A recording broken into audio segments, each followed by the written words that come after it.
Hi, this is Eric Martin, Report Game Geek. I'm here with Lance Meister from Tasty Mistral Games, looking at Tony Boydell's Guilds of London, which debuted at PGG Con Spring. It did. We look had at it you. first. Yeah, that was my Yes. copy. You know that, right? Yeah, whatever. Okay, It was at that show first. I want that back. And then UK Games Expo. It has the library label on it now. It's been absorbed. And hope we can give an overview of the game here. Well, what we're doing. that's cool. And I do my short description. Card comboing area control. That's not bad. That's There pretty you go. good. I always say card-driven area majority game. That's what I've always said. Okay. But it's also got a lot of timing elements. You know, like as far as like things, Yes. what you activate and what happens.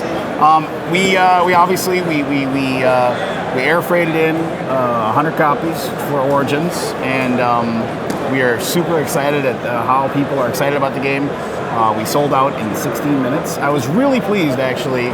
That we didn't turn anybody away, like that got in line. Actually, Right. it was crazy. It worked out to the final person. It was like that's the last copy, and that was cool. So I was really pleased that we didn't have a situation where we had to turn people away. I mean, later on, of course, people will come up and have any copies, which is unfortunate. But luckily, if you're looking for a copy, August the release is going to be coinciding with Gen Con. So we'll have copies at Gen Con, and also you'll be able to find them at your retailers as well. So, but it is completely allocated, the first print run. So I would strongly suggest, if you're not going to be at Gen Con, get a pre-order in somewhere. Get your favorite retailer, whoever that might be. Which I always say anyway, pre-order your games.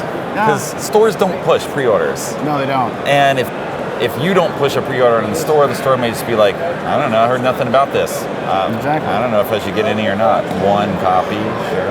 And because we did order another print run, right. and it'll probably be here for the holiday season. But if you want to play it, you know, it's I would order it now so you make sure you get it. But so as you know, you said you played it about a half a dozen times. I played it 2 or 3 times before I sent you my copy. So it is, as you said, it is the Guilds of London, where you are trying to get your liverymen, which are these cute little meeples, look like they're holding a big little loaf of bread, and you're trying to get them, first of all, to the Guild Hall of London as well, but also get these guys off of the main Guild Hall and onto these tiles here where they can establish a majority in those. And as soon as each one has a number on the top, and that signifies that guild is ready to vote for the leader of that guild. And then as soon as that happens, then you look for who has the majority on each one of these tiles after everybody takes their turn. And you just go like reading a book, top, left to right, and so on and so forth, and you activate those. To get your people around, you need to use the cards, as you said. It's card-driven, or as you want to say. But each one of these cards, I think, is obviously the one that makes people pretty excited, is the fact that each card can be used 3 different ways. You can use it just to flat out, get a meeple from your supply onto the guild hall. If you can match up the iconography of the shield on the top right to a guild out here, you can get them off of that tile and onto that guild. And of course, then each one of these has its own separate action that you'll be taking. And we don't think we have the time to go into each little icon, each little action. And a lot of people don't even need to, for the most part. No. It has a helpful cheat sheet. It has a very helpful cheat sheet. Which does that. And also if you've played enough games, then you can read icons. You get used to it very quickly. Yeah, exactly. It is a game that, it might take you a session to like get comfortable with the iconography, but I tend to think that sometimes you have to like climb up a hill to have something very, very enjoyable on the other side. And so in this game, if you like, what weight would you put it at? If you had to put it at a weight for a Euro? I mean, the gameplay itself is not hard. Yeah. And it is more playing this well in terms of what you're doing. That'll take a game. Yeah. I mean, you will take a game to start to figure out how you're going to combo things together in terms of your guy resource. You got to have the liverymen in order to go somewhere. The liverymen are occupying here. They're busy now. You want to have others that go on the board or others that go on the plantation boat. And you have to manage getting those guys out there. But that means you're throwing away cards just to get guys out there. I want to do stuff with them. So then you want to use the cards as well.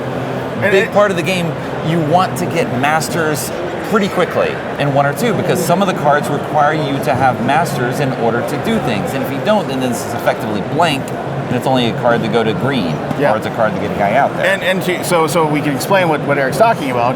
A master is when if this spot was voted upon, green would win. And they get rewards for that, and then the second place person will get the second place reward or what have you. Yeah.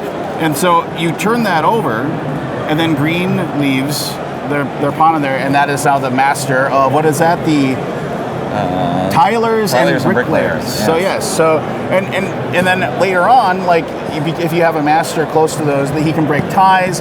You earn points, bonus points at the end of the game if you can manage to have masters close to each other and have connections and things like that. So there's a lot of stuff going on.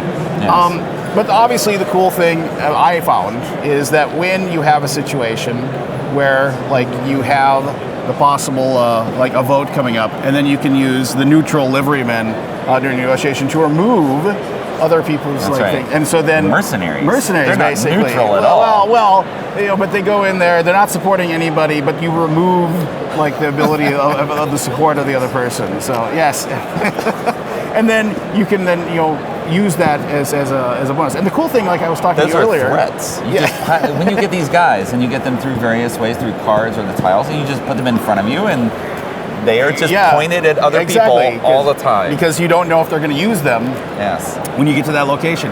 And the cool thing is that if you don't have one, because of the fact that you satisfy them like this, you might get this at second place in this action. You're gunning for that because you're getting a neutral liveryman at that location, so you can use it later. That's right. As something to get your majority in another location. Or you have this up here where, hey, I won first place, I get to move a guy. Oh, hey, I'm going to move a guy in here, and then I'm going to off Lance. Oh, right? Yeah, it's all you're putting this together, and it really takes a full game to sort of see all that and how it's happening. But I mean, it's such a rewarding experience. I mean, it's I was very upset when I had to send my game off.